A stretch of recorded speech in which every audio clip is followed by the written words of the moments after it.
Well, hello and welcome to Tommy Talks TV. I have one singular goal with this show, and that is to help you make smarter decisions so that you can have better relationships. I'd like to start as usual by saying a very big thank you. Thank you for all your likes and your shares and your comments on Facebook, on Instagram, on YouTube. I really, really appreciate you because you're helping us spread the message further faster. So thank you very much indeed. Now, today I'm going to be taking another one of your questions, and it goes like this. I have a long distance marriage, and I recently discovered that my husband has a female friend and they're too close for comfort. I did some digging and discovered that she even spends quality time with him and they talk frequently on the phone. He also goes to visit her. It caused problems in our relationship and I was angry, but he apologized and he told me they were not intimate, but just good friends. I told him that I had forgiven him, but the honest truth is I've not really forgiven him because anytime I see him, all I see is that he lied to me and cheated on me emotionally by talking with another woman and spending time with her instead of me. I have been down emotionally and it's affecting my relationship with my husband. I don't like sleeping in the same room with him anymore. I keep thinking about it and it hurts. He is going back to his base and I know our communication will be badly affected because I will not be the same way I was with him. What should I do? And I'm really sorry to hear, that you're going through this sort of difficult situation. It is a very challenging place to find yourself in when your trust has been broken by your spouse. So obviously you expect your marriage to be an exclusive relationship, and then all of a sudden you discover that there's somebody else in his life that he's spending a lot of time with. Now, as you've said, he has said to you that this is a platonic relationship, so it's not as if they have been sexually intimate, but then he's obviously been emotionally intimate with her, and that is a huge challenge. Now, I can understand the way you feel because it's not something that you can easily get over when somebody that you've placed your trust in, you suddenly find that they've broken your trust. So what do you do in that sort of situation? Well, the truth is this: you have no choice other than to forgive if you want to build your marriage. Because if you do not forgive your husband, then you're going to be stuck in a rut. And ultimately your marriage is not going to be able to move forward. So even though you've said to him, you've forgiven him, you're saying to yourself, well, I'm not really forgiven him. You've got to make up your mind to forgive. If you want your marriage to work, you've got to take that first step of just releasing that hurt, releasing that pain, and just making up your mind to forgive. Now, let me say this.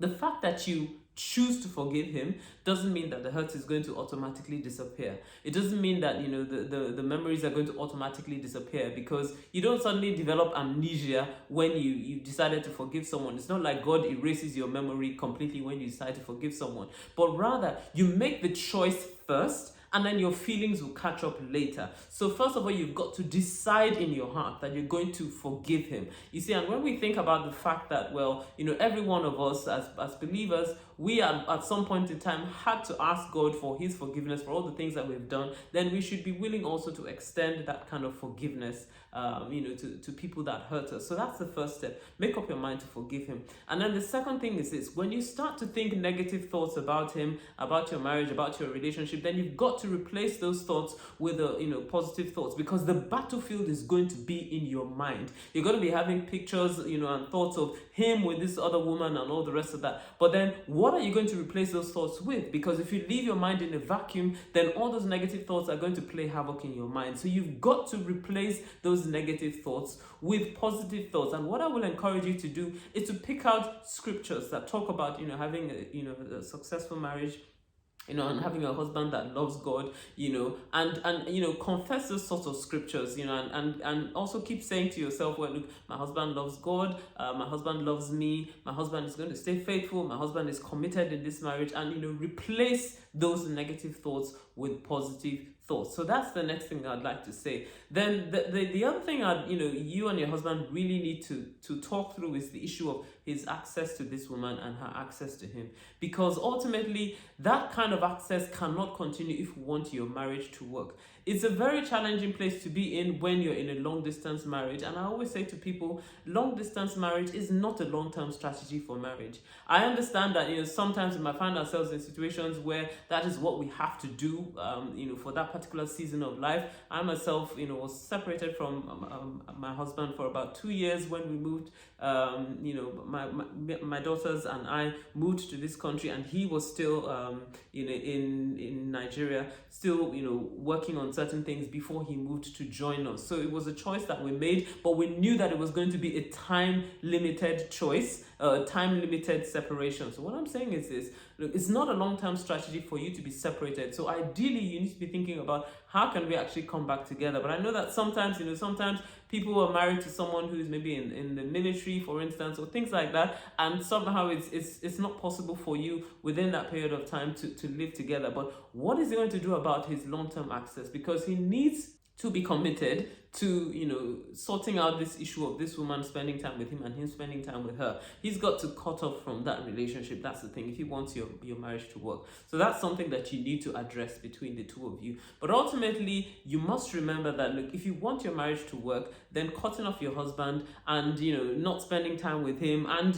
not wanting to be in the same room with him, not wanting to sleep with him, that's not going to help. All that does is simply drive him further away from you. So if you want to build your marriage, then you've got to get over those feelings, and do what you ought to do as a wife in spite of the way you feel. And if you keep doing the right things, then your feelings, your emotions will catch up with you at the end of the day. So what I'm encouraging you to do is this: trust God to lift up that hurt and lift up that pain, from your heart. Just lay before him and say to him, Lord, look, I forgive my husband. I've made up my mind. I'm going to forgive him. Help me in this situation, and help me to forgive and help me to manage my mind throughout this whole period of time. And don't punish him for what has happened, but instead pour out your heart and be even more loving than ever. The more you act loving, the more you will feel loving towards him. Well, I hope this has helped you. If this has helped you, then please leave me a message on Facebook, on Instagram, on YouTube, or wherever it is you're watching. And if you've got a question you would like me to answer, then head on over to tommytalks.com/ask, and I'll answer your question next time. See you next time. Bye-bye.